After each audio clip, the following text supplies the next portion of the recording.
kumusta? Si Jennifer Leclerc ito, kasama ninyo. Ito ay isa pang Awakening Live tungkol sa intercessory prayer sa maliliit na bahagi. Siguraduhin i-download ang app. Dapat na-download mo na ito, tama? Dahil nanonood ka. Ngunit itakda ang mga notification para maalerto ka bawat linggo kapag lumabas ang mga ito.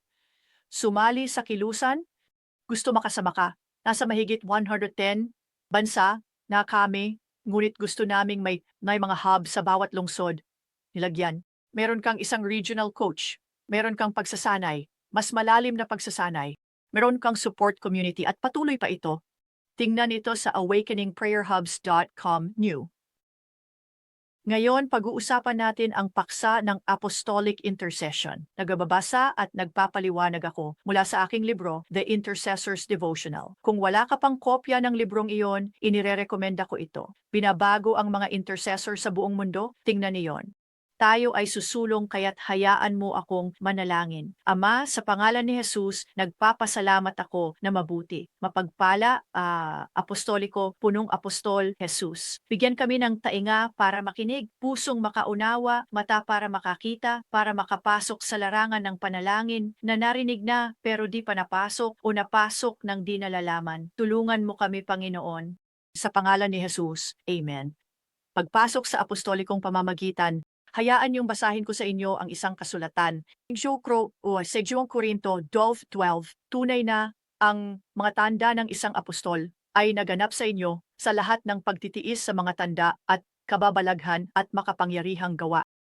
Kaya ang apostolikong pamamagitan, ito ay may ibang tunog kaysa sa ibang uri ng pamamagitan at may ibang target. Ang mga apostolikong pamamagitan, hindi na ito pareho. Ito ay mas matapang, ito ay iba. Ito ay marahil, mas agresibo minsan, mas may autoridad. Ito ay may ibang target. Ito ay may ibang direksyon. Tandaan mo nga rin salitang kaugnay sa apostoliko sa kasulatan. Ay makabibigay pahiwatig tungkol sa tunay na kalikasan ng apostolikong pamamagitan. Ngayon, kung wala kang alam tungkol sa apostoliko, maaaring medyo banyaga ito sa iyo, pero nais kong anyayahan ka na tingnan ang aking School of the Apostles o ilan sa mga kursong apostoliko sa School of the Spirit TV in Guayon. Suwarbag siya sa buwan typan, so makikita mo ang salitang suwarin andwad yung ipamahagi. Yung ni apostol, idagi ipamahagi. Sinabi ni Pablo, sa mga taga-Roma, nais kong pumunta upang maipamahagi ang espiritual na kaloob upang kayo ay mapatatag. Kaya ang pamamahagi ay paglilipat ng banal na bagay, ibinibigay ng Diyos, at ang mga apostol ay magpamahagi sa pamamagitan ng kamay. Nagpamahagi si Pablo, kaloob kay Timoteo, konektado sa apostoliko kumpirmahin. Pagkakakilanlan i-activate. Ama, muling sabihin, pionero. Ang mga apostol ay mga pionero. Alam mo ba kung paano mo malalaman na ikaw ay isang pionero? Dahil may mga palaso ka sa iyong likod. Yung mga apostol ay mga mensahero. Ang mga apostol ay mga embahador. At kaya nakikita rin natin ang mga salitang tulad ng palakasin, magplano, mag-orden, at arkitekto. Sinabi ni Pablo na siya ay tulad ng isang matalinong punong tagapagtayo. Tama? Kaya ang apostolikong pamamagitan, nagtatayo, nagpapalakas, nangunguna. Ang apostolikong pamamagitan ay nag-aaktibo. Nakikita natin ang mga salita sa kasulatan na konektado sa apostoliko.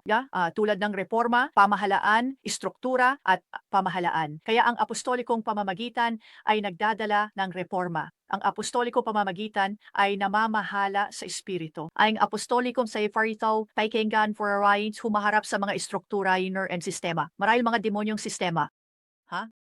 At pagkatapos, nakikita natin ang salitang konektado sa apostoliko tulad ng demand, build, foundation, sent one, at warrior. Kaya ang apostolikong pamamagitan naglalagay ng demand. Suot skaway na ilabas, pakawalan ang bagay, kuta ay bumabagsak. Ang apostolikong pamamagitan ay nagtatayo. Alam mo, maarko kang magtayo sa panalangin. Apostolikong pamamagitan naglalagay, pundasyon saan magtatayo. Apostolikong pamamagitan nagpapadala, salita. Ang apostolikong pamamagitan ay madalas landas, pakikidigma. Ang apostolikong tagapamagitan ay namamahalang tagapamagitan bako iba sa tagapamagitan ng pamahalaan. May kaunting pagkakaiba. May pagkakaugnay tulad ng kung gumuhit ka ng dalawang bilog, makikita mo ang pagkakaugnay sa gitna.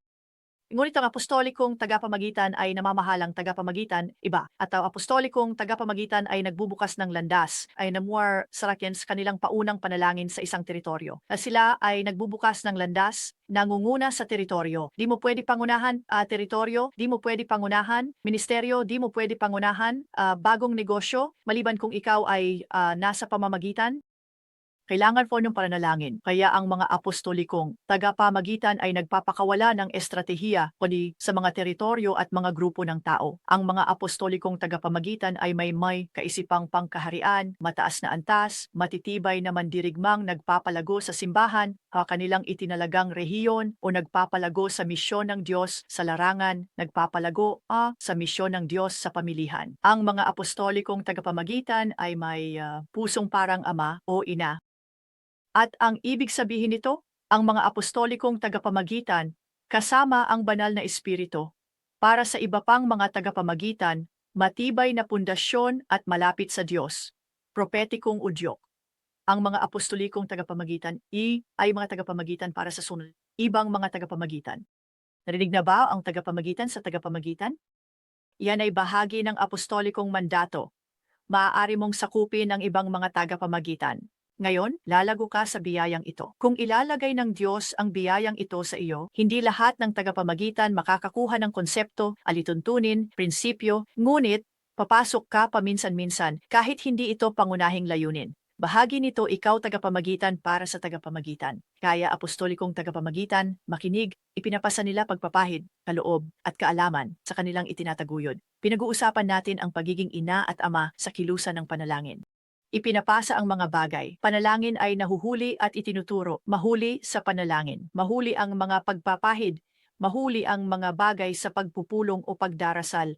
Kaya't ang mga apostolikong tagapamagitan ay ipinapasa ang pagpapahid, kaloob, at kaalaman sa mga itinataguyod. Ipinapasa ko ang kaalaman sa iyo ngayon. Kaya't pag-isipan mo ito. Si Pablo Apostol.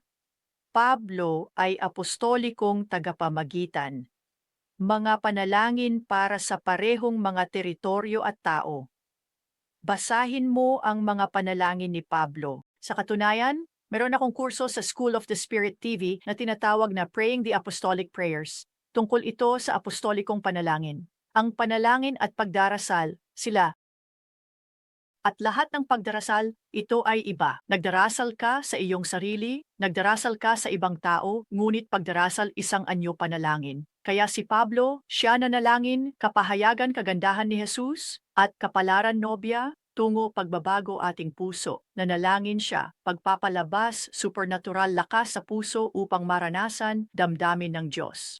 Hindi mo ba gusto? Nanalangin siya pag-ibig ng Diyos ay mag-umapaw sa ating puso, nagreresulta sa pagkilala, katuwiran. Nanalangin siya malaman natin kalooban ng Diyos, maging mabunga sa ministeryo, mapalakas sa pagiging malapit sa Diyos.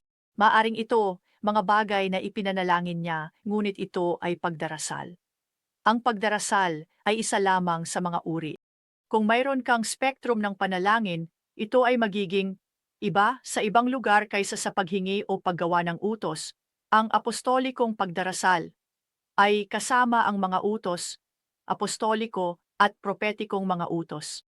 Iyan ay lasa, sustang dasal, ito'y nagpapatotoo sa iyo.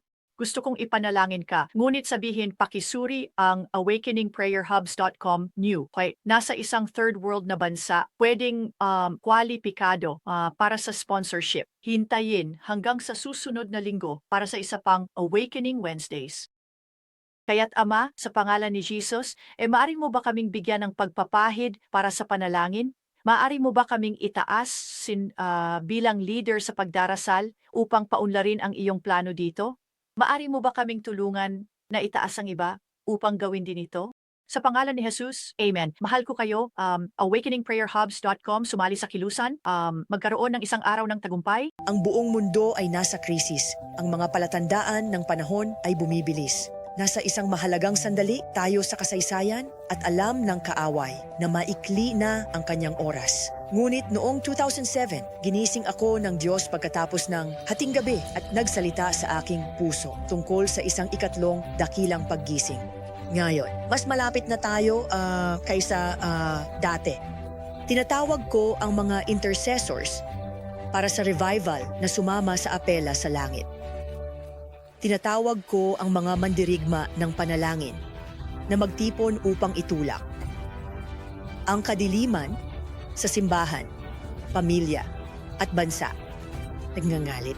Ang kaaway, nagsisimula ang malaking pagtalikod, ngunit laging tumutugon ang Diyos sa nagkakaisang. Panalangin ay ayuno. Sumama ka sa akin at sa mga intercessors sa mahigit 100 bansa sa Awakening Prayer Hubs. Sama-sama, maaari nating baguhin ang takbo ng kasaysayan. awakeningprayerhubs.com. Sumali sa kilusan.